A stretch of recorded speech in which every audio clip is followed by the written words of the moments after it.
শৰত কালৰ ৰাত্ৰি অতি বিতুপন ক্ৰিয়া কৰে আজি দৈৱ কি নন্দন সুললিত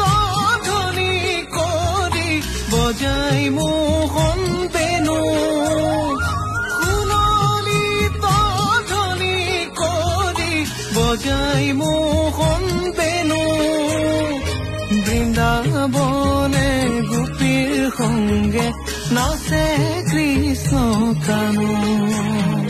শৰত কালৰ ৰাতি অতি বিতুপন